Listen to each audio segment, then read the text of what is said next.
Seems whisper words of freedom. I give up on her, and I know that she won't be gone long.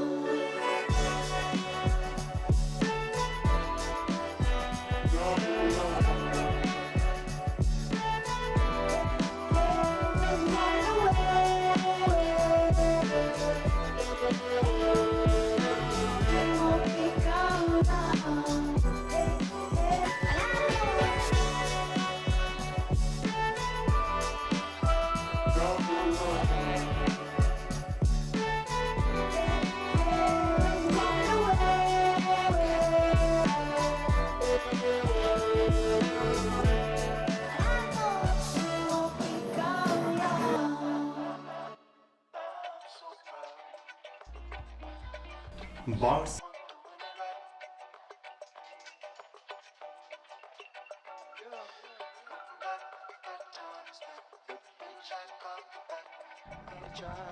It's been a great day so far up here.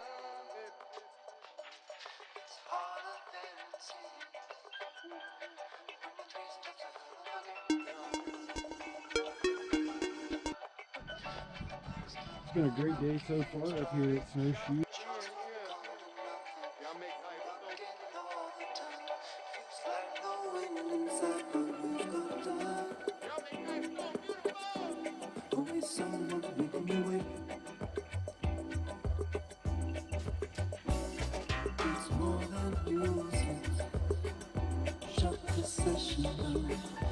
Drive back out of town. They're waiting for you, and I'm sick of it, memory.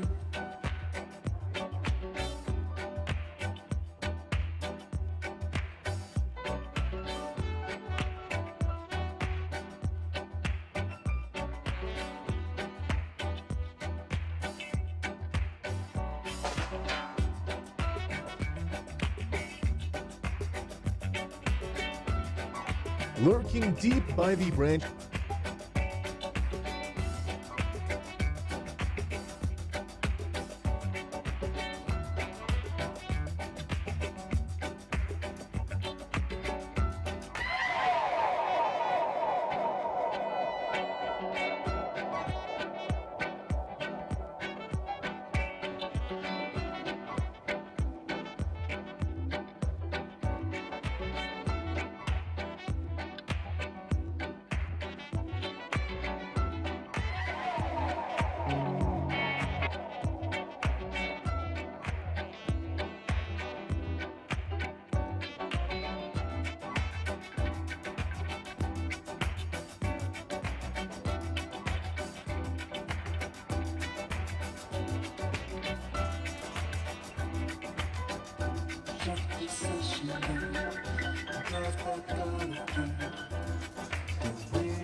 Shut the session down, drive back out of town. They're waiting for you, and I'm sick of that time.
So it's only fitting that we end it.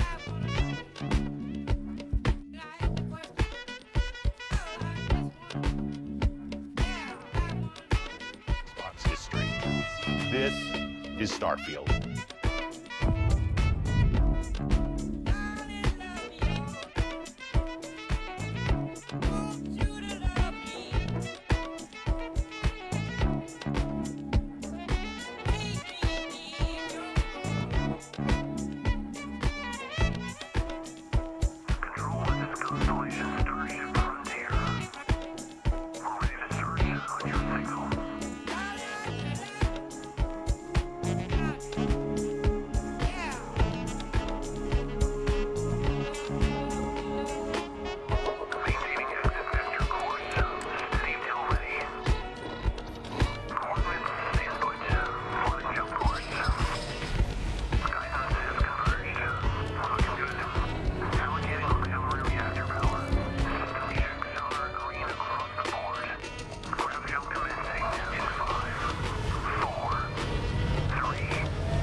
It's hard to express how excited all of us at Bethesda are to be here with you today. We're so grateful you're spending the time, and we know you've waited a long time to finally see Starfield. It's easily our most ambitious game ever. Like our previous games, it's an epic role-playing game where you get to be who you want and go where you want. But this time, you'll be exploring space. So let's jump right in. This is early in the game as you arrive on the mysterious moon of Crete.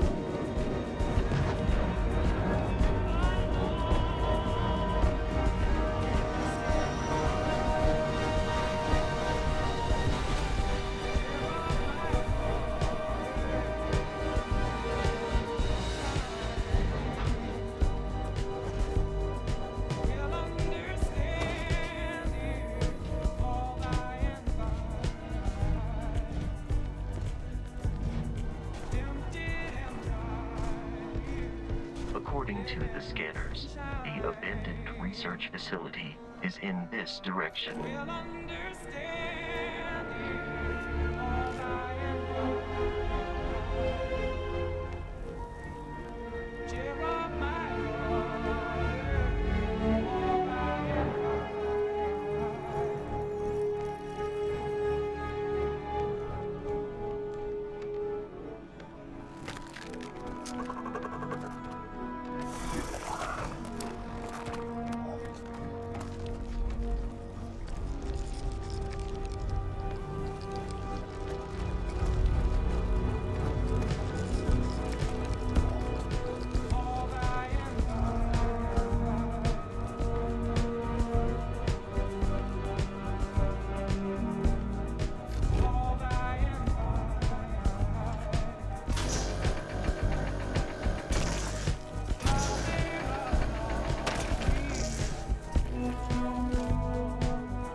of the Crimson Fleet are using the facility.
To join Constellation, who in the future the game is set in are the last group of space explorers.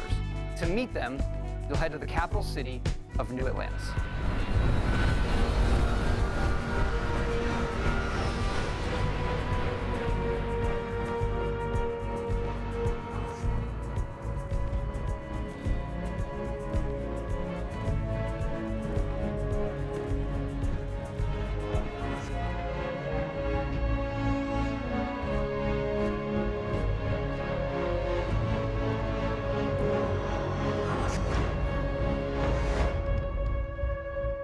To Constellation.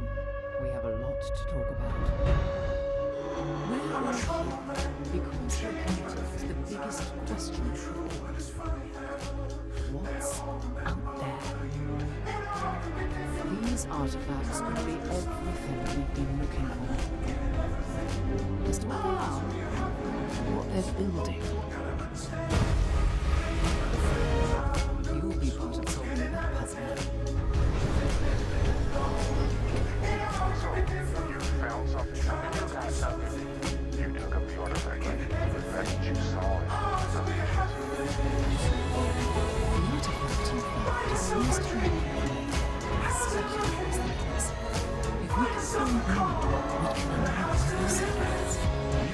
Get yourself a gun! The man who sold me told me that it spoke to me. Of course, the second systems is full of groups with other priorities. That's the Crimson Fleet! Everybody get ready! The fleet doesn't follow rules. Agree to work for UCC state. Together, we take down these cutthroat fighters. We're not just here to shoot the bad guys. We're peacekeepers. We protect the people of the Free Star Collective. When you sign up with the Crimson Fleet, no one quits. The only way out is death. The path ahead may be dangerous. But we are not stopping. Most Dusties don't even make it this far. Because whatever lies at the end of this road will change humanity forever.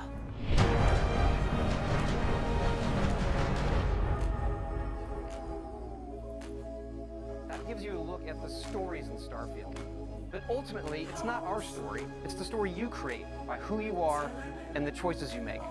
And that starts with character creation. It's our most flexible yet. You can customize all the elements of how you look.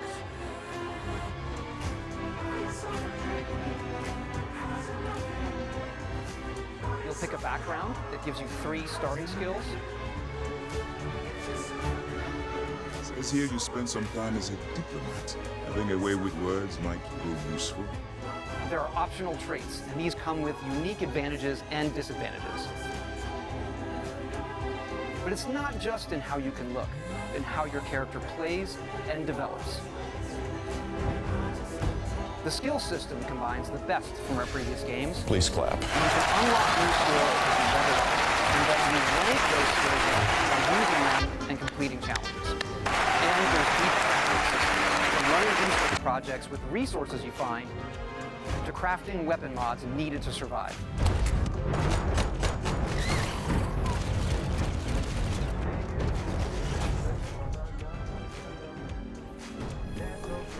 And you can build your own these act as a home away from home for survival and resource generation.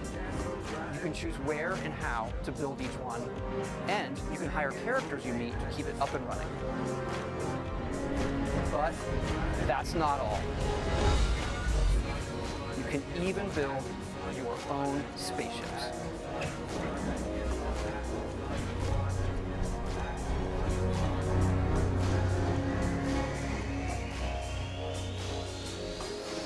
You can choose crew members, and yes, you can completely customize the look and layout.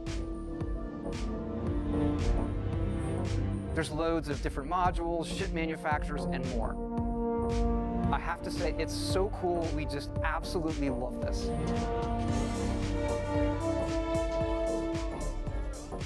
It's not just how the ship looks, it's how it performs, from engines to shields to weapon systems, because yes, you can fly it. Thrusters boosted.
To experience the game. Thanks again for being with us today, and thanks for all the support you've given us over the decades, especially on this game.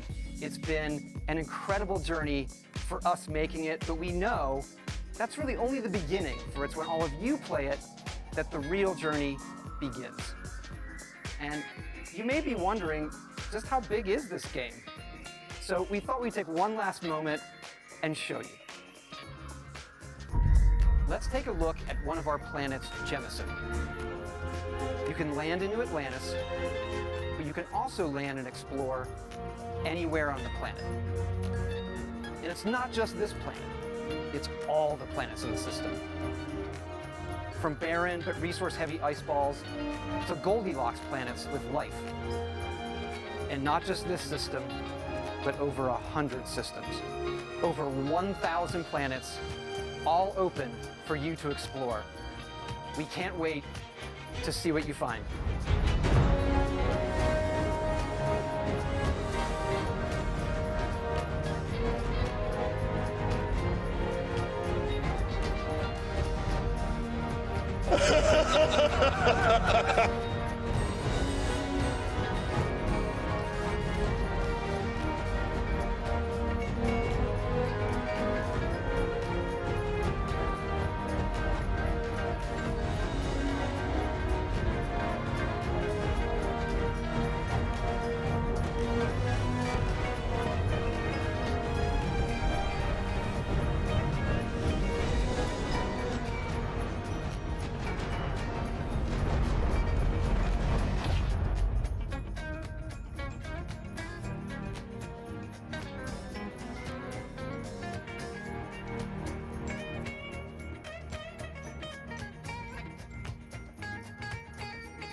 That concludes.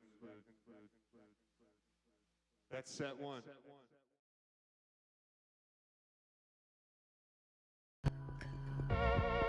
Stop the night, hold me tight, holy girl.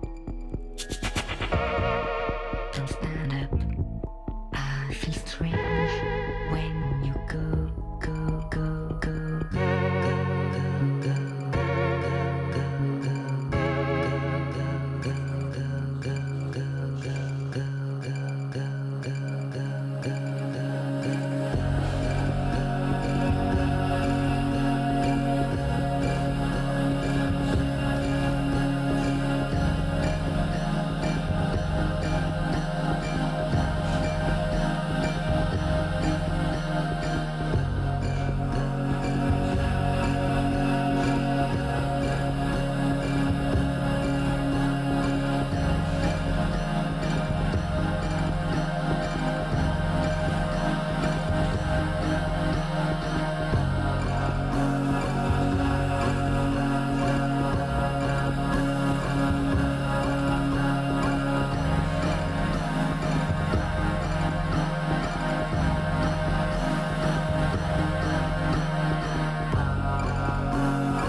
Top down.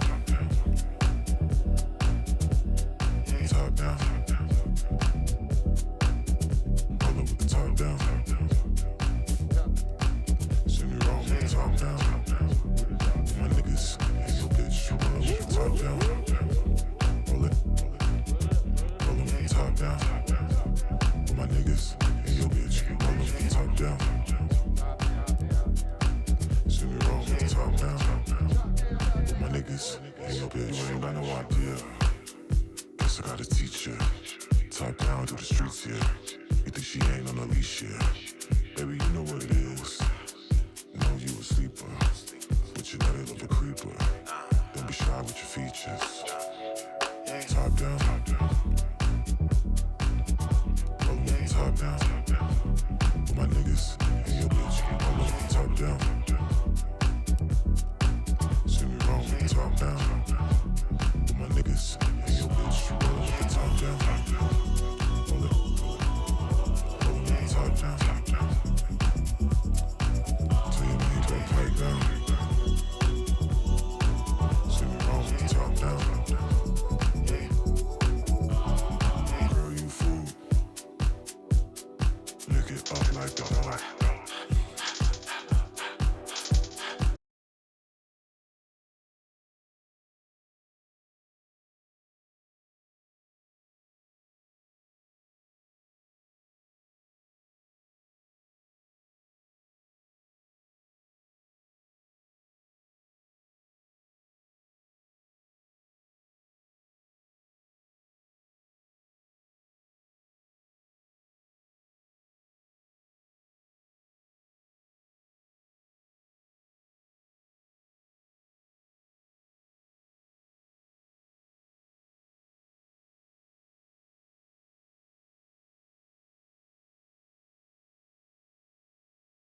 each other's happiness, not by each other's misery.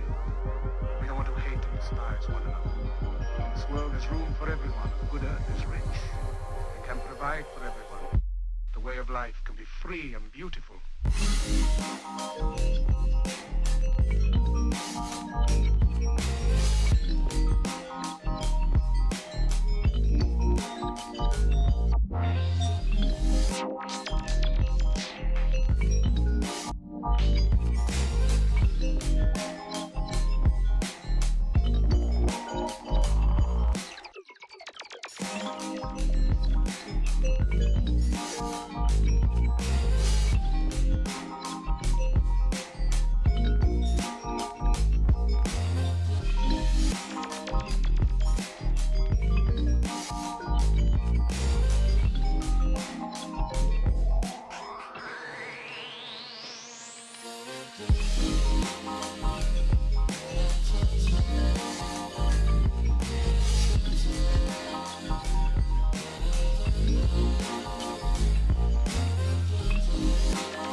barricaded the world with hate, has goose-stepped us into misery and bloodshed.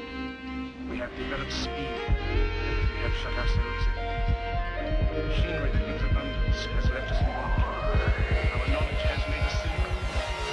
We think too much, feel too little.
Cause you know about the things that you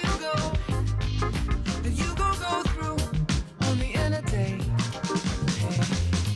Pussy, pussy, pussy, marijuana. Pussy, pussy, pussy. Pussy, pussy, pussy, marijuana. Pussy, pussy, pussy.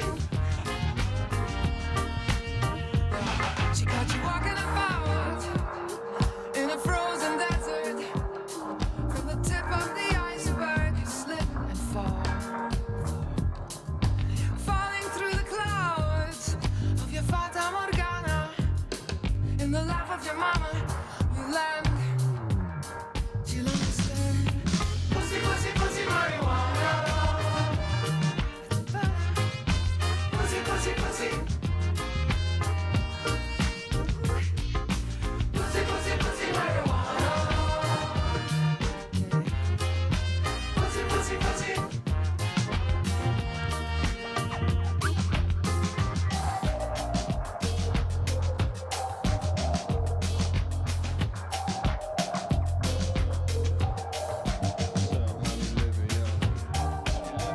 Feeling good right now.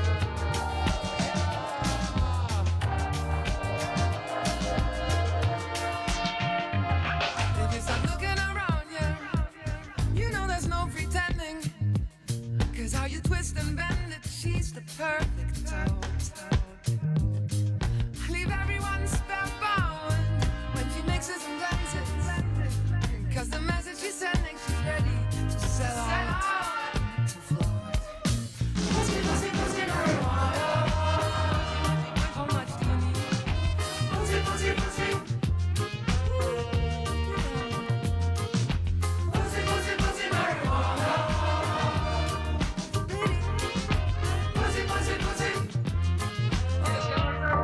Hey everybody, everybody, everybody, everybody. I just wanted to say I love you. I love you. I love you.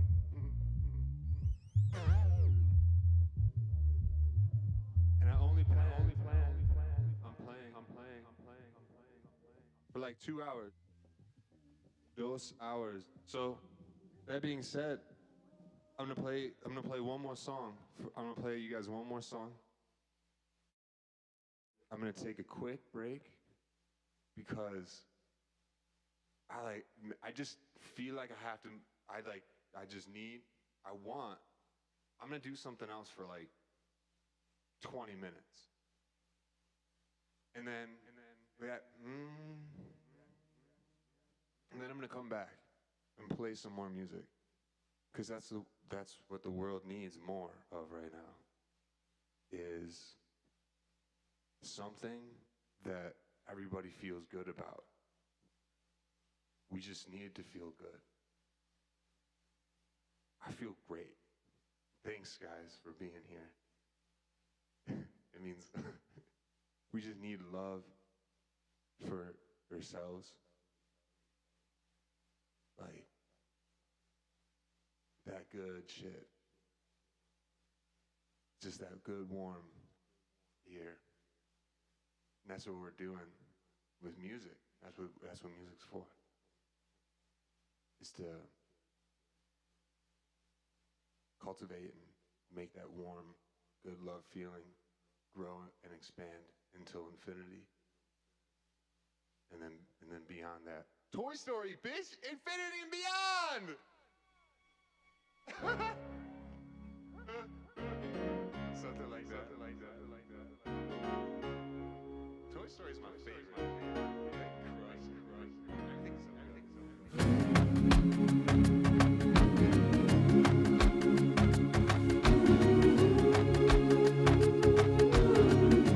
This song goes out to Lane Kelly. Hold me like the river Jordan, and I will then say to thee, you are my friend. Carry me and my pie pals. Like what's you up? are my brother. My pie fam. Love me like a mother. Sunset Pie fam. Will you be there?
I'm gonna go do something else for a little bit.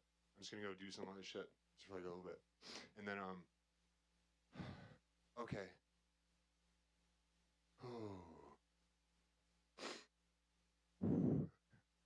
Fuck a break. No, I need I just feel like I would have to do something else right now. I really want to do this. I just want to switch gears for just like a bit. I just want to stretch and just like fucking stand up. Okay, here's something that you can do in the meantime. It's windy, I'm sorry.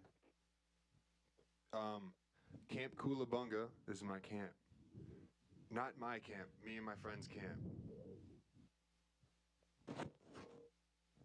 Yo, Camp Coolabunga is doing a meditation. We could get all 11,000 people in here to go there and meditate for it's like 5 minutes. It's so short and it's so good. At 3:15 Mountain Time, at 5:15 Eastern Time, and the other shit you can figure out. 2:15 Western Time, we're gonna do a meditation at Camp Coolabunga on Instagram. It's at Camp Coolabunga on Instagram. That's what we're gonna do in 15 minutes. We're gonna meditate, and then I'm gonna drink some wine and eat food. I don't really want to eat, but I don't know. I should probably eat something. And then we're gonna come back, and then I'm gonna play some I think house music. Just to like fucking do it, because that's gonna feel good. I don't know. I think it's getting cold. Who knows? I have zero answers for you right now. I'm gonna come back in an hour. Go to Camp Coolabunga Instagram for now. All right, I love you guys. Thank you for tuning in. You're the best. This was fun.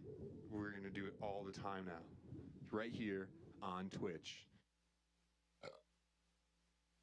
Okay, I'm gonna stop streaming now. Okay, dude, I love you. I love you.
I was just like blown away by you and your buddy were talking about music and music history, and I was like, I've never heard any of these bands and these references.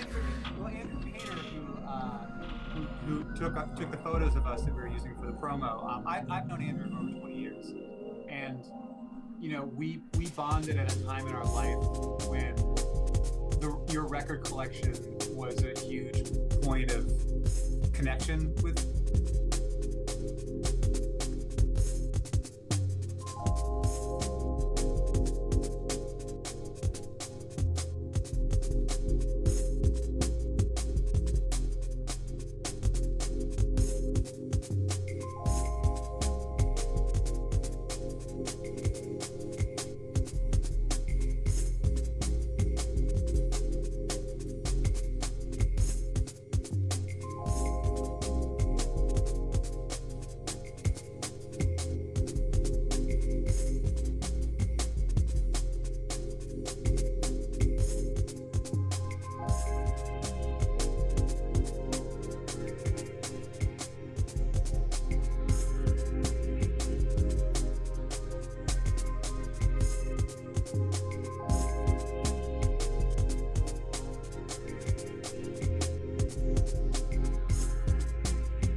Just tell us a little bit about how you got started to be a yo-yo master.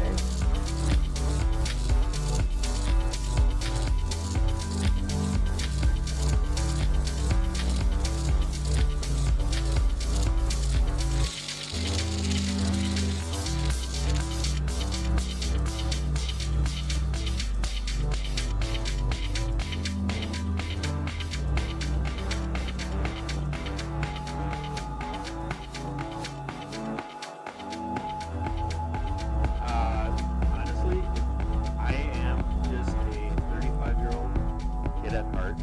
You know, twice divorced. I have no kids. I don't have a girlfriend. Don't want one. You know, it takes a lot of practice. My parents live in Denver. They just got divorced. My dad is now in Oshkosh, and honestly, I'm just going all around. I have a brother in Portland who I don't get along with very well because of his wife. I'm not going to go. We're dealing with some issues this morning, so we will actually just head back to Jacksonville, and we'll be joining you a bit more with some of these yo-yo things coming up in just a bit. Yeah, we should probably tell you that Kenny is dealing with some personal issues this morning, so he had to have that cell phone on. Anybody else gets yelled at for having a cell phone in the studio, but Kenny had to have his on for some personal reasons. So we'll get back to him if we can. You're watching Sunrise 7. It's 6:43 as Sunrise 7 continues. He's an award-winning and master yo-yoist, and he's from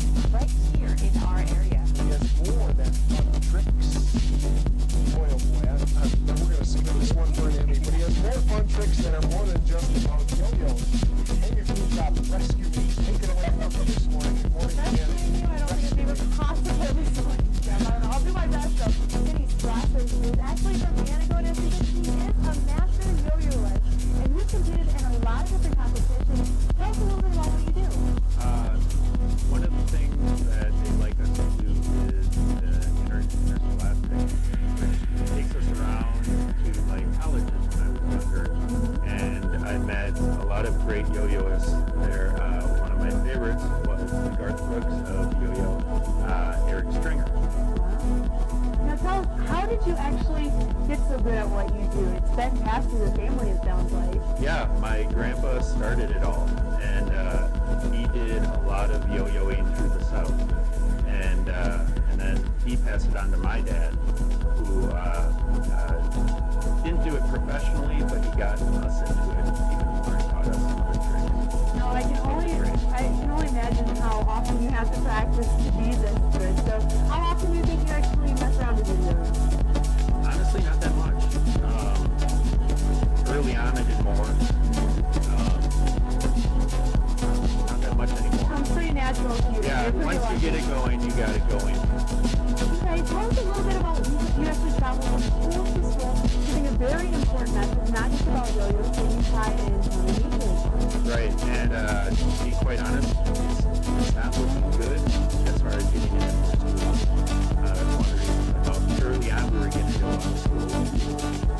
Now we're barely getting into it.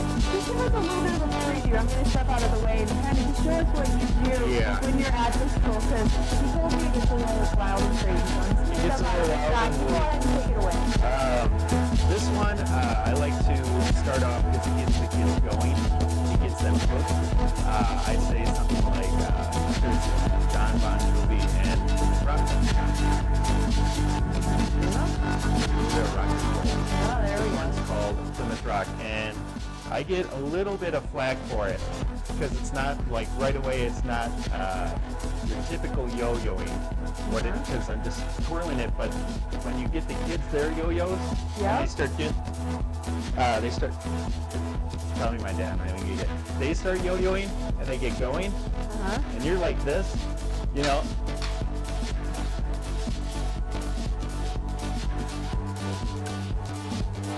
There's a lot of high energy, a lot of high fun. energy, and the kids love it. And a lot of times, we'll be laughing so hard, we don't even get to the environmental stuff. Sorry, my kid. That's okay. It's a lot of fun, a lot of things going on, giving a very important message to these kids about how important Mother Nature is. And my good mother, birthday is a little bit later this week on Thursday. And 21st. The 21st, exactly. And we'll be giving all kinds of fun information all this week right here on News Channel 7 throughout our shows, making sure we don't forget about planet Earth. Great message. I want a duck to stay away from that yo-yo. Yeah, a little bit.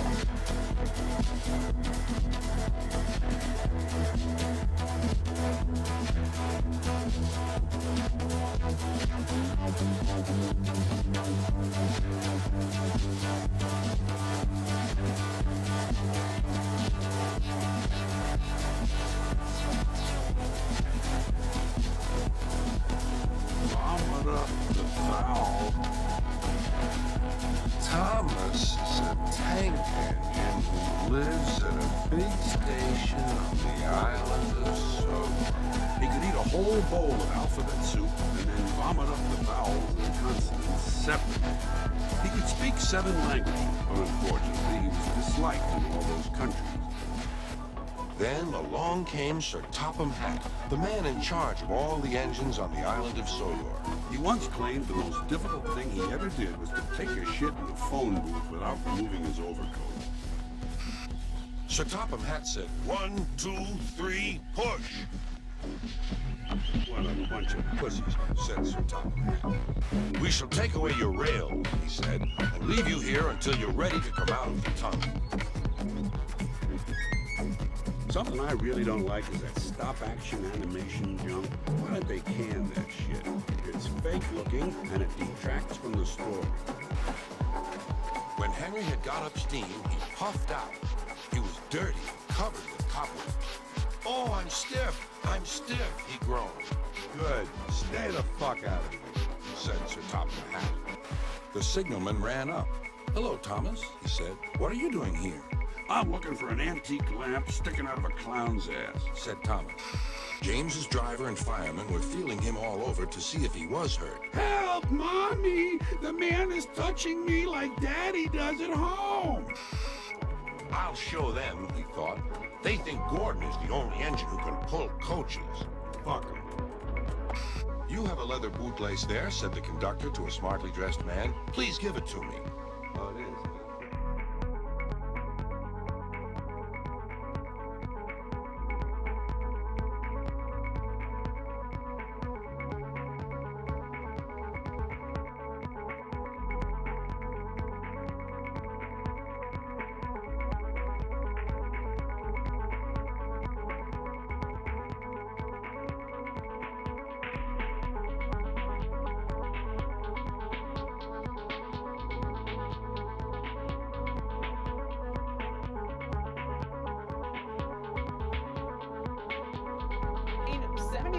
Bitcoin. Fast forward to today, the crypto inside that hard drive is worth more than $350 million. His name is James Howells. He's an IT worker from Wales.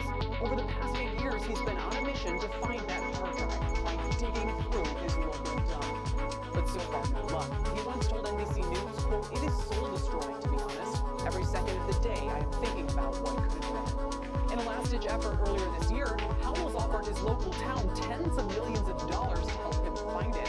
In a recent interview with The New Yorker, he said, quote, "I still hope and feel it can be done. And as long as I feel that, I will keep trying." The journalist who interviewed him now, DT Max, staff writer for The New Yorker. He's also an author. DT, thanks. Great to have you here tonight. So he has hope, or he thinks he has hope, but is there really any hope he's going to recover his Bitcoin? Yeah, I think there's hope. I mean, there's two questions. Is the drawing in a condition where it can be read? Will the town ever let him do the digging to unearth the drawing? He's gotten a fairly positive response from experts on the first of those two questions. But, you know, as to what the town will do, that's really hard to say. Why wouldn't the town be in favor of this? What could possibly be the issue if he's willing to volunteer money and there's global attention on this effort to help this poor guy recover his millions? Well, I mean, that's always a hard question when a bureaucracy says no. Their stated reasons are, well, one, the ecological damage from digging and from all that garbage, pulling all that garbage back out of the earth. Two, interesting question, how do you even know that that hard drive was in your garbage when you threw it out? Where's your proof?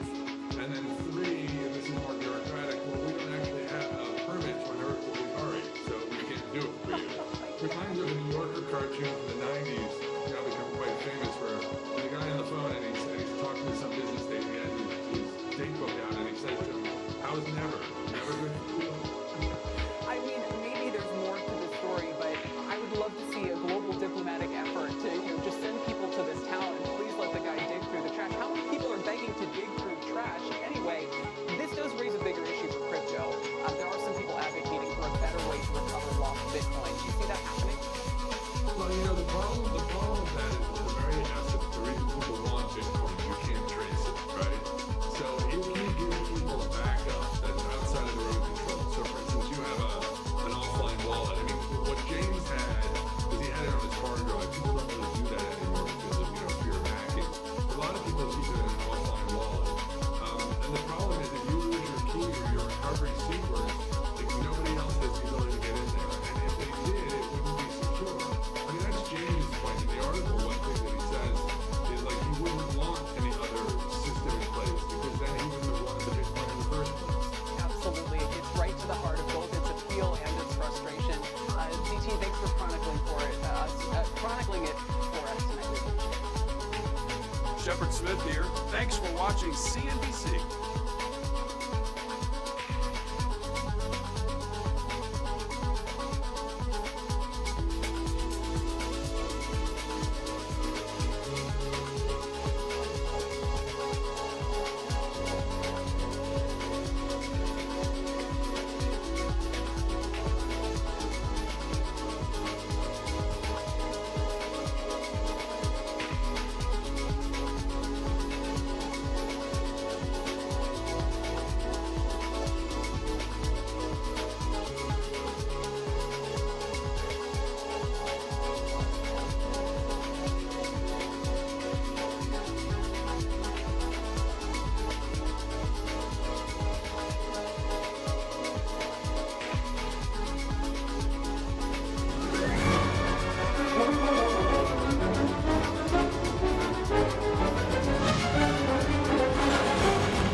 off their latest catch of over 9,000 kilograms of plastic waste collected in a single haul, dumping it out in dramatic fashion for all the world to see. CEO Boyan Slat took to the stage at Victoria Harbor, joined by members of the ocean cleanup team, to announce that the cleanup would begin the very next day, as they begin to deploy teams and ocean cleanup systems to the Great Pacific Garbage Patch, which is located hundreds of miles offshore in the middle of the Pacific Ocean. Yeah, this is a day we've all been looking forward to for all these years. That I've personally been looking forward to for the past 10 years. We've completed the testing, working system, proven technology, and then we're now going out tomorrow to actually go and harvest trash. System 2, called Jenny, named after the famous character in the film Forrest Gump, differs from its predecessor System 1, aka Wilson, also named after a character from a different Tom Hanks movie, in that it's being towed at a very slow speed, about 1.5 knots, by two large vessels through the ocean, catching floating ocean plastic along the way.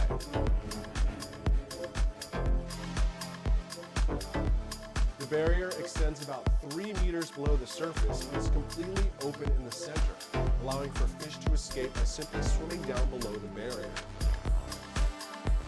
As water flows through the system, the plastic gets pushed to the center, which acts like a collection area, which the ocean cleanup calls the retention zone.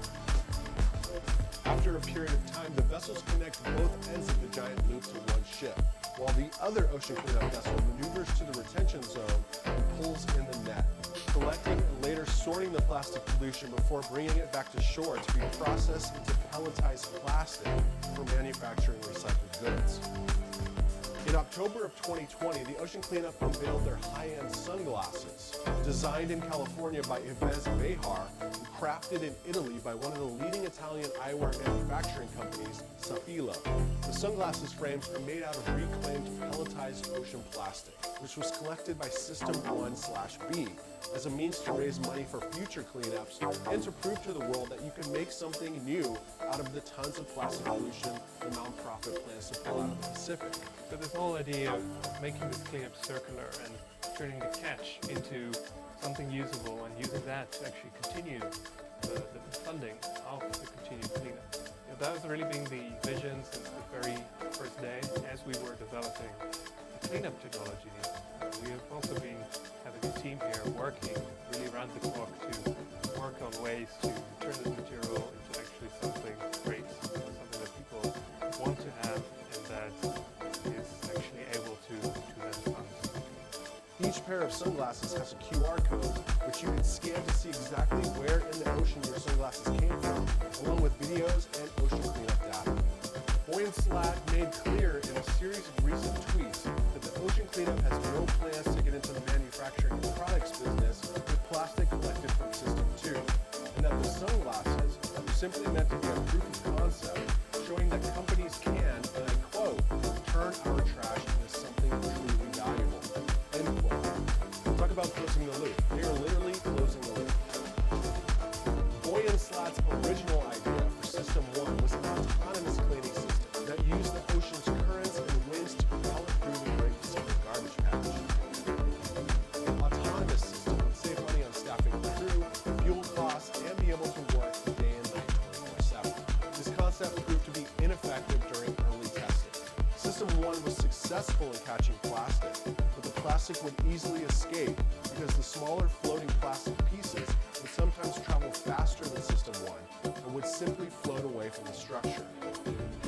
But Boyan's plans for an autonomous cleaning system are not dead yet. System 2 is now crewed with multiple ships and crew members who all have a specific role in collecting, sorting, and recycling the plastic waste. Boyan Slat has big plans for the Pacific Garbage Patch and has said that he has plans to deploy multiple units to the patch simultaneously while beginning development of System 3 as soon as possible. Ultimately, if we just collect this amount of plastic 3,000 times, the garbage patch will be gone. And that's to the history books. We can't do this if we just make the system a bit bigger, we have 10 of them out there, we can clean up the garbage patch. System 3 will be 3 times larger than System 2, spanning 2.5 kilometers or 1.5 miles across, increasing Ocean Cleanup has also promised to continue their environmental monitoring and data collection programs with the sensors and wildlife monitoring devices mounted to the cleanup systems. And they have pledged to go carbon neutral by offsetting their fuel consumption and are experimenting with low carbon emission fuels for the fleet of support vessels. With the success of System 2, System 3 will become the blueprint for producing a fleet of ocean cleaning systems in the future. Currently, the goal is to deploy 10 ocean cleanup systems every 5 years in hopes of greatly reducing the amount of plastic floating in the Great Pacific Garbage Patch, which is, let's not forget, the size of Texas, which is a massive state. I should know, I was born in Houston, Texas. I've driven across Texas a few times by car, and it is a massive area to cover. The ocean cleanup systems are not the only tools in the tool shed for the ocean cleanup team. Ocean Cleanup has been hard at work deploying updated river interceptors all over the world in an attempt to stop the flow of plastic pollution in the mouths of rivers. So, where is all this plastic coming from? Well, the answer, it turns out, is rivers. Rivers are like the arteries that carry the trash from land to sea. When it rains, plastic washes from streets to creek to river to ocean. Boyan Slat acknowledges that stopping plastic pollution at the source is paramount in curbing the amount of plastic pollution that enters the oceans every year. It will take education and major changes in single-use plastic products and packaging, and a major shift in our behavior and recycling practices to completely rid the world of this plastic pollution crisis. It's pretty hard to imagine that all that stuff float out there, middle of the ocean, 2,000 kilometers offshore. They would have floated out there 10 years from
This is the worst thing ever that I've ever done, and I sliced a whole fucking slice of it. It said edible banana nut bread. I thought edible meant for a story that it's gluten-free, and I was trying to figure out, is this gluten-free or not? Anyway, it wasn't very good, but I still ate a whole slice, and it sinks in. Edible meant hot. I ate hot banana nut bread, so strong. So, also, one of the bad effects that pot has on me is paranoia. So it's scary. It hit me like a fucking sledgehammer. I don't know if I can stand that. How embarrassing am I to eat hot banana nut bread pot? Let me show you the bed. And I was stupid enough to think it was gluten-free, edible banana nut spice. Maybe I only ate half. Look at, there's the slice. Oh, I ate a half of a slice. Maybe. I hope I didn't eat a slice and a half. It's the weirdest feeling. And it feels like LSD or something like that. No, I don't know what that feels like. Maybe.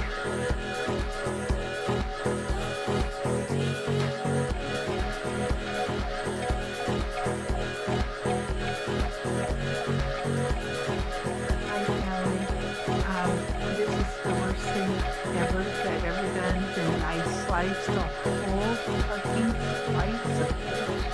It said edible banana nut.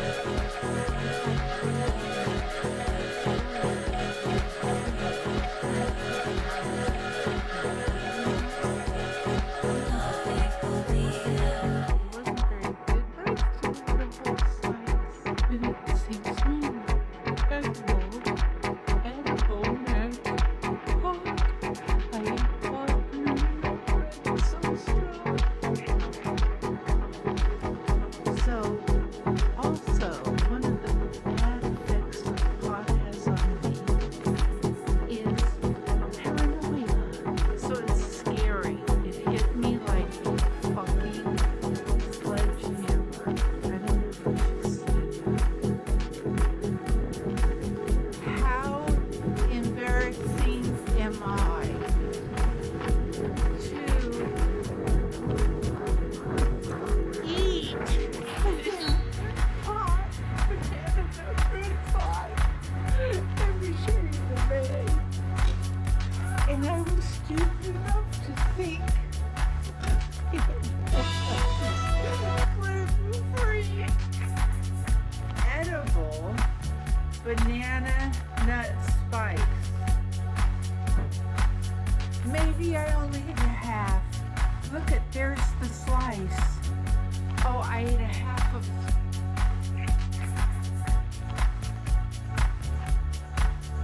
some other kind of killing spree and seen dozens of assholes make comments like, dude, if I was there, I would have totally stopped that guy.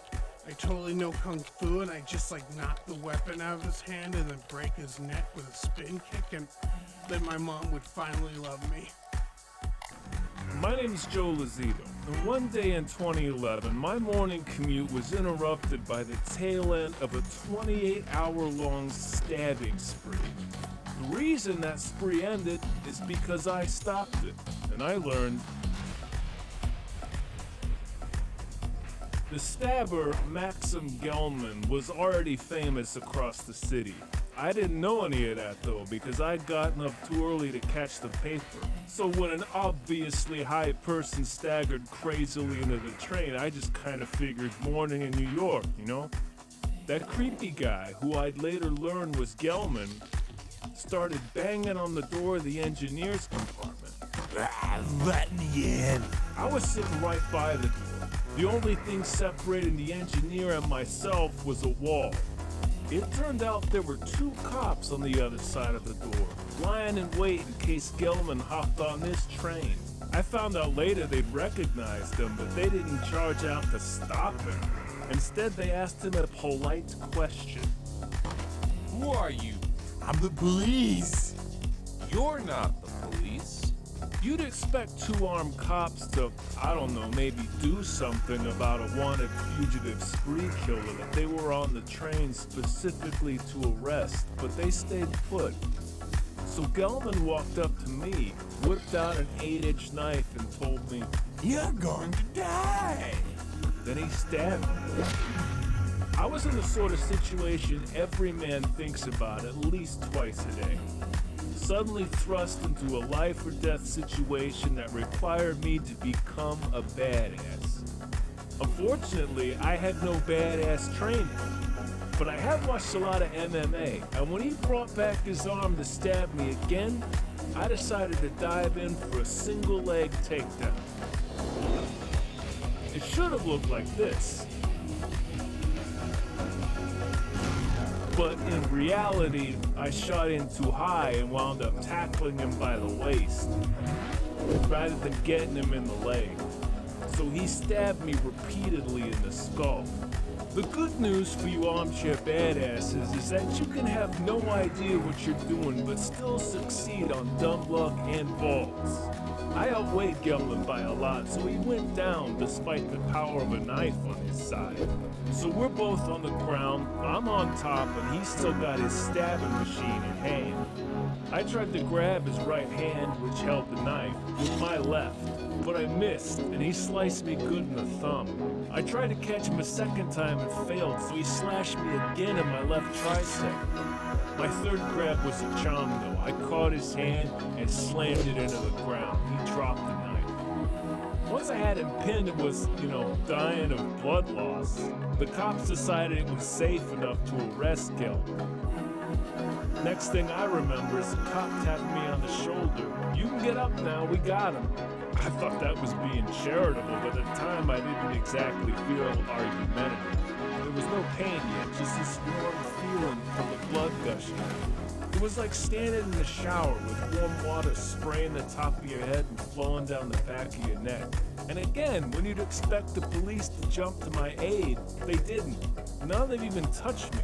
The only guy to render aid was another passenger, Alfred Douglas, aka Napkin Man, because he staunched my bleeding injuries with napkins. I think Napkin Man probably saved my life, but at this point I'd been stabbed roughly all the times a person can be stabbed while remaining conscious. And so I passed out. When I eventually came to in the hospital, it was kind of frustrating to realize that none of the early coverage mentioned me or Napkin Man. The police gave all the credit to the two officers who'd been in the subway train with me. Only neither of them actually even left the booth until I disarmed Gelman. During the grand jury hearing, one of the cops testified, "I started to come out, I opened the door, but I thought Gelman had a gun, so I closed the door and stayed inside." I can see how in a stressful situation you might mistake a knife for a gun, but also that kind of makes it more infuriating. if you, Mr. Cop A. Policington, thinks this insane, drug-addled murderer has a gun and he's sitting on a train bound for Times Square, don't you want to stop him at all costs? So yeah, I decided to sue the NYPD. The first case I brought got dropped, so I acted as my own lawyer for the second case and finally made it to a judge. The judge said, Mr. Lozito's version of the story sounds highly credible, and his version of events rings true. but I still lost the case. Here's how that was justified in its original legalese. No direct promises of protection were made to Mr. Lozito, nor were there direct actions taken to protect Mr. Lozito prior to the attack. Therefore, a special duty did not exist. It turns out there was a major piece of legal precedent in my way.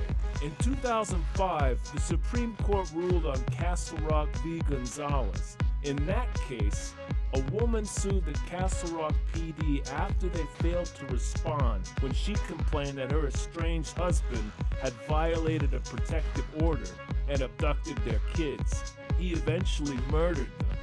The Supreme Court ruled in the police department's favor. It turns out it's literally not their job to protect people. So to the internet badasses who are about to comment on this video and claim they totally nailed the takedown, you should make a note of a few things. First, my insurance had me in and out of the hospital in 2 days. And the hospital didn't give me any AIDS or hepatitis tests after I'd been stabbed with a knife that had stabbed other people. Apparently that's not medically necessary. Second, if you ever get the chance to confront a dangerous armed madman, don't trust in the police having your back. Don't expect to get the credit, and hope like hell there's another napkin man waiting in the wings to help you.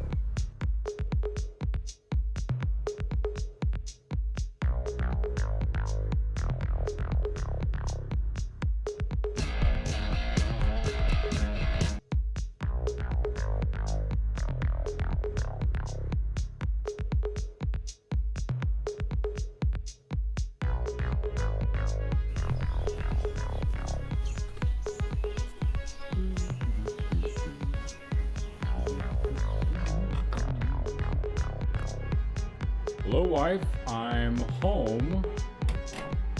Welcome home, husband. I just finished making dinner. Ah, what'd you make? Swanson South Bay steak dinner. For the whole family. Delicious. What's Grandpa doing? He's just watching the news.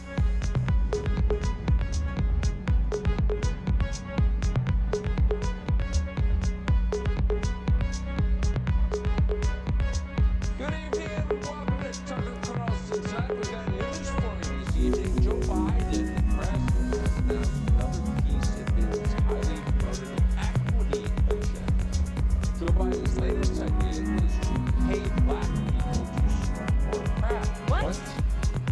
These are pictures of a fake White House set the Biden administration has for some reason constructed across the street from the actual White House. The reason he does this is because it allows him to distribute directly from a face-on monitor without a teleprompter with his camera. Now, we can't verify that that's true, but it certainly sounds right. It does sound right. The DOJ can tell you precisely how many Qurans were burned last year, but they don't keep track of Christmas trees.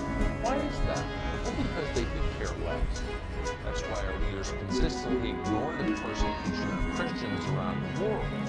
When U.S. policy contributes to that persecution, and it does, they say nothing about it. Everyone who actually lives in this country knows exactly what's going on around. Our streets are dangerous, much more dangerous than they've been in a long time, decades. There are a lot of reasons for that, but one reason is our cities are overrun with mentally unstable vagrants who are living on the sidewalk. Now, for a long time, we've called these people homeless. Let's stop doing that. The homeless is a political term which is intentionally devised to mislead you. A lot of them clearly state they don't want to because they're addicted to drugs. That's not drugs. What we're watching is the destruction of the U.S. military. What we're going to end up seeing, Tucker, is thousands, tens of thousands, maybe hundreds of thousands of Americans die. Those are the stakes of the game we're playing here. We don't need a military that's woman-friendly. We don't need a military that's gay-friendly, with all due respect to the Air Force. We need a military that's flat-out hostile. We need a military full of type A men who want to sit on a throne of Chinese skulls. But we don't have that now. We can't even get women off of naval vessels. That should be step one, but most of them were already pregnant anyway.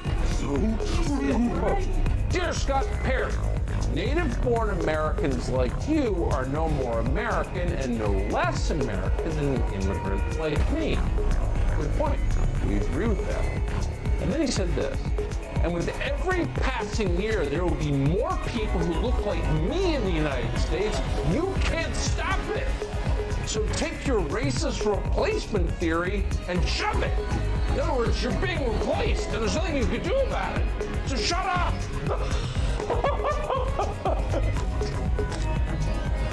Luckily, with people like Ted Lieu in charge, you're not going to get a lot done. That's moron. These people seek absolute sameness, total uniformity. You're happy with your corner coffee shop. They want to make you drink Starbucks every day from now until forever, no matter how it tastes. That's the future they promise.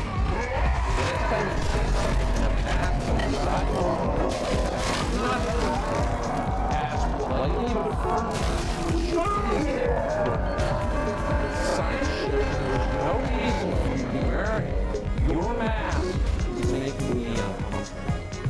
Of course masks work. Everyone knows that. Dozens of research papers have proved it. Our job is to rush it back and restore society to order. In other words, diversity isn't our strength. Unity is our strength. I bet you didn't think M&M's pushing intolerance were the change. You're seeing the changes right now on your screen. The green M&M is no longer wearing sexy boots. Now she's wearing sensible sneakers. M&M's will not be satisfied until every last cartoon character is deeply unappealing and totally androgynous. Until the moment you wouldn't want to have a drink with any one of them.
Wow!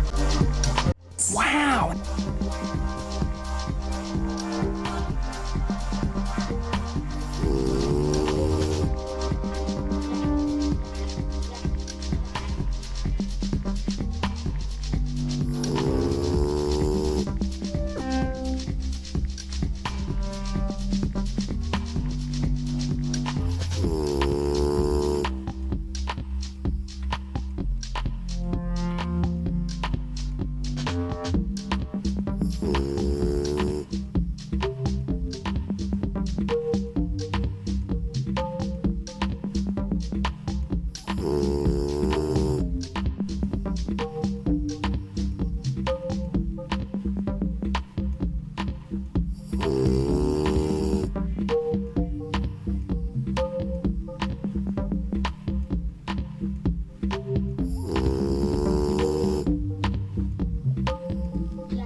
Angels, Ray, I don't even grades, man. Look at this.